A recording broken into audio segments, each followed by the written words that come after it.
Alhamdulillahirabbil alamin. Asyhadu an la ilaha illallah wahdahu la syarikalah. Wa asyhadu anna Muhammadan abduhu wa rasuluh. Abu Bakar As-Siddiq radhiyallahu an merupakan sahabat Rasulullah SAW yang sangat istimewa. Selain setia kepada Rasulullah, dalam dirinya juga menonjol sifat jujur dan bijaksana. Ia juga selalu berkata yang benar, sehingga dijuluki dengan As-Siddiq. Amal-amalnya digolongkan menjadi amal-amal ahli surga. Terbukti pada satu subuh, sahabat Rasul yang lain yang bernama Umar ibn al-Khattab terkaget-kaget dengan banyaknya amal soleh yang dilakukan Abu Bakar sesubuh itu. Rasulullah bertanya pada para sahabat di subuh hari itu, "Man asbaha minkumul yawmal sha'iman?" Kata Rasulullah, "Siapakah di antara kalian yang hari ini saum sunat?" Yang menjawab, Abu Bakar As-Siddiq, "Saya wahai Rasulullah, hari ini saya saum sunat." Diteruskan dengan pertanyaan yang lain. Rasulullah bertanya, "Siapakah di antara para sahabat yang sudah memberi makan pada fakir miskin, menjenguk yang sakit, mengantarkan jenazah ke kuburannya?" Yang menjawab, masih saja Abu Bakar As-Siddiq radhiyallahu an. Bahkan demi Allah, Abu Bakarlah yang membebaskan beberapa orang budak yang tertindas, yang sedang disiksa, seperti Bilal bin Rabah.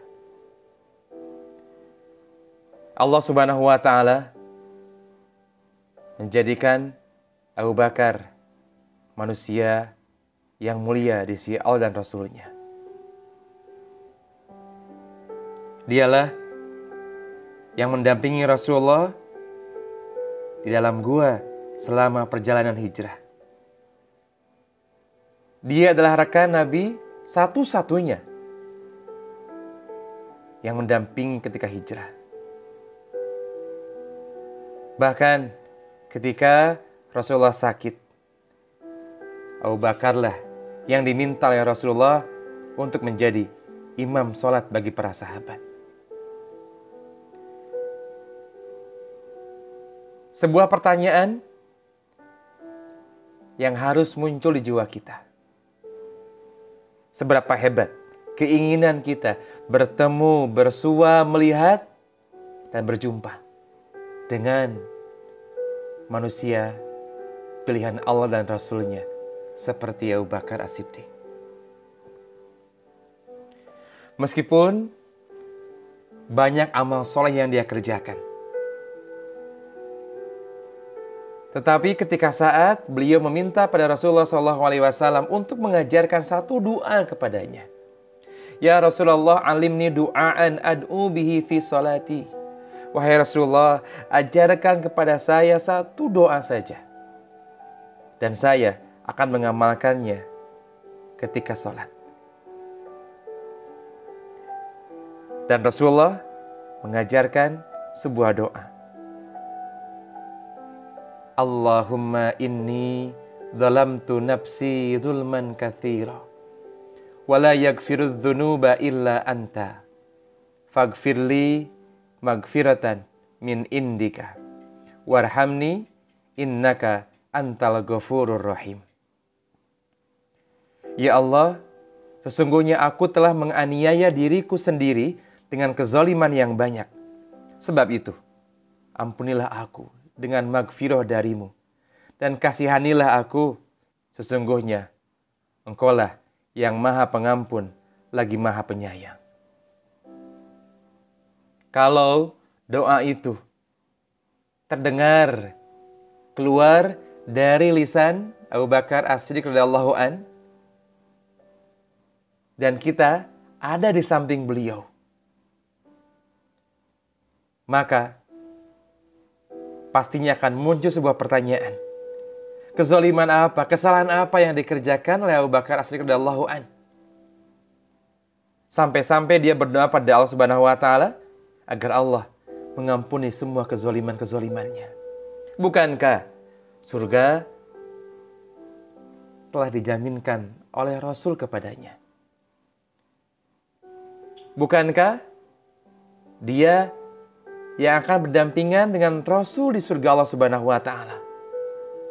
Lantas, kezaliman apa yang sudah dia lakukan? Sebuah pelajaran hebat untuk kita. Abu Bakar saja, makhluk Allah Subhanahu wa taala, manusia pilihan sahabat Rasul yang dijaminkan surga, masih minta ampun pada Allah Subhanahu wa taala. Lantas bagaimana dengan kita? Manusia yang terlampau banyak berbuat dosa. Nama kita tidak pernah disebut Rasulullah SAW seperti beliau menyebutkan nama Abu Bakar. Surga sudah beliau dapatkan, lantas kita. Maka mengapa permohonan ampun kita pada Allah belum juga kita pintakan? Karena kezaliman itu artinya amal buruk yang kita lakukan. Bisa jadi menganiaya, menyiksa, atau dengan amal-amal buruk yang lain. Kezaliman itu bisa jadi kita lakukan bukan pada orang lain di luar rumah kita. Bahkan kezaliman itu mungkin sering kita lakukan kepada orang-orang terdekat dengan kita. Kezaliman kita kepada istri, kezaliman kita pada anak-anak.